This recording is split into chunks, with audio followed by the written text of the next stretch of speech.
There was a lot of exhaling after last week's talks in Washington between Donald Trump and European Commission President Jean-Claude Juncker. Mr. Trump retreated from one flank of his global trade offensive. At least, he called a truce.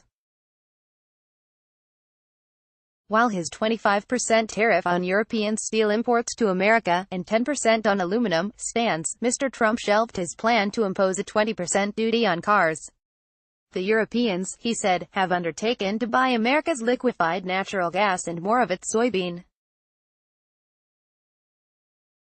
More broadly, the United States and the EU agreed to work together toward zero tariffs, zero non-tariff barriers and zero subsidies on non-auto industrial goods.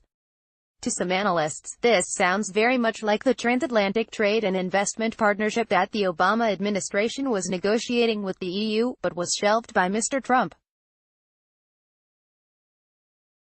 The undertakings, however, lack detail. Therein lies a cause for concern for Jamaica and the Caribbean community, CARICOM, for which Kingston has led responsibility in negotiating international trade agreements. For among the agreements between the Americans and the Europeans, on which the offering was also sparse, was that they would work together to reform the World Trade Organization, WTO, and to cut down unfair trade practices.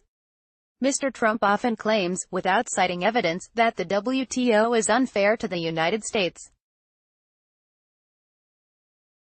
As CARICOM's heads of government underlined at their summit in Montego Bay earlier this month, the community has an interest in maintaining an inclusive, rules-based and transparent multilateral trading system under the WTO. It is within that framework, the leaders believe, that their countries have the best chance of attaining the special and differential treatment demanded by vulnerable developing countries in global trade arrangements. Against that backdrop, Jamaica and CARICOM must demand from the EU and the Office of the U.S. Trade Representative what Messrs. Trump and Juncker define as reform of the WTO. Concern of developing countries. The Doha round of global trade negotiations was supposed to focus primarily on the concern of developing countries. But in the nearly 2 decades since the launch of those talks in the Qatari capital, that agenda, which was supposed to improve market access for developing countries' agricultural and other exports, providing them with policy space in the context of special and differential status, as well as the building of capacity, has steadily been eroded.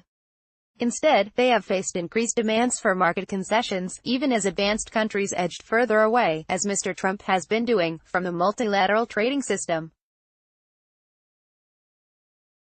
Indeed, it is not an illegitimate fear among some developing countries that even their limited gains in the Doha round are in danger of being lost. Clearly, Jamaica and its regional partners cannot hope to return to the days of market protection.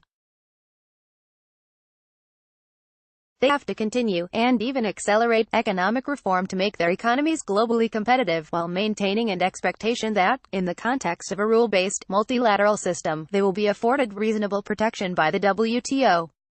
In the absence of clarity on the part of the EU and the United States, it is understandable of small countries that rapprochement between Washington and Brussels, in particular their planned joint efforts for reform of WTO, could be to the disadvantage of countries like those in the Caribbean.